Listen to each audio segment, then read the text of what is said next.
Cab వినియోగదారులకి కేంద్రం shock ఇచ్చింది. App ద్వారా క్యాబ్ సర్వీసెస్ అందిస్తున్న ఉబర్, ఓలా, ర్యాపిడో లాంటి సంస్థలు రద్దీ సమయాల్లో రేట్లు పెంచుకునేందుకు గ్రీన్ సిగ్నల్ ఇచ్చింది.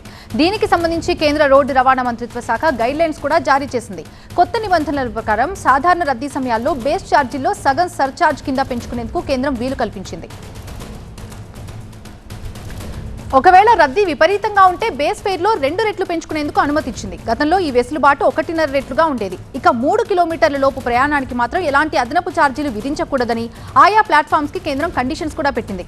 అలాగే సరైన కారణం లేకుండా డ్రైవర్ రైడ్ క్యాన్సిల్ చేసినా, ప్రయాణికులు రైడ్ ని క్యాన్సిల్ చేసినా ఛార్జీలో 10% పెనాల్టీ వర్తిస్తుందనే రూల్ కూడా తీసుకొచ్చింది.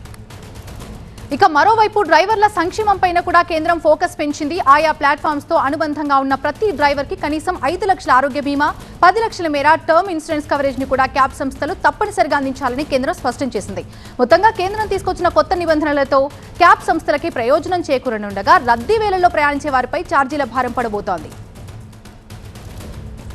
పూర్తి అప్డేట్స్ అందించడానికి మా ప్రిన్సిపల్ కరెస్పాండెంట్ ప్రణీత సిద్ధంగా ఉన్నారు. ప్రణీత, పీక్ టైంలో ట్రావెల్ చేసే వాళ్ళపై ఎంత మేర ఛార్జీల భారం పడే అవకాశం ఉంది? ఆయన కేంద్రం తీసుకొచ్చిన ఈ షాకింగ్ న్యూస్ పట్ల కామన్ పీపుల్ నుంచి ఎలాంటి రియాక్షన్స్ వ్యక్తమవుతున్నాయి?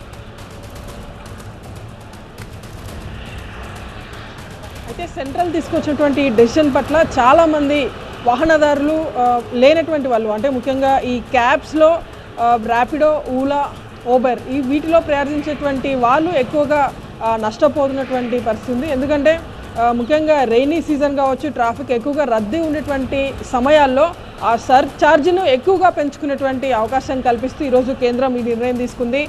సాధారణంగా ఇప్పటి వరకు కేవలం 1.5 రెట్లు అధికంగా ఈ సర్ఛార్జీని పెంచుకునేందుకు గతంలో అవకాశం ఇచ్చింది. అయితే దానికి మరికొంత వెసులుబాటు కల్పిస్తూ 2 ఇంతలకు పైగా ఈ రేట్ను పెంచుకునేటువంటి విధంగా ఈరోజు కేంద్రం ఈ గైడ్లైన్స్ని తీసుకొచ్చింది. దీంతో పాటు ఈ బేస్ ప్రైస్ ఏదైతే ఉందో ఈ బేస్ ప్రైస్ను నిర్ణయించేటువంటి అధికారం రాష్ట్రాలకే కేంద్రం అప్పచెప్పింది.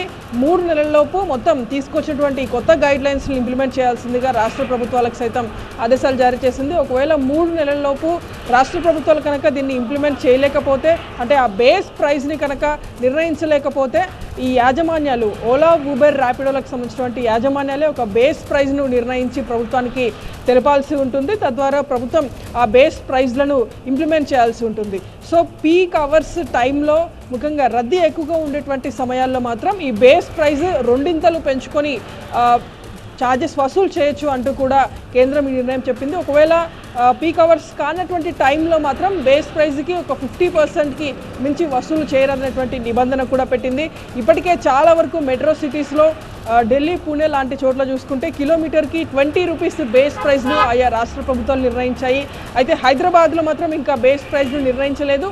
సో ఇప్పుడు ఈ గైడ్లైన్స్, తాజా కేంద్ర గైడ్లైన్స్ తర్వాత బేస్ ప్రైజ్ ఎంత నిర్ణయిస్తారు హైదరాబాద్లో అనేటువంటి, తెలంగాణలో అనేటువంటి చూడాల్సింది. Right, thank you.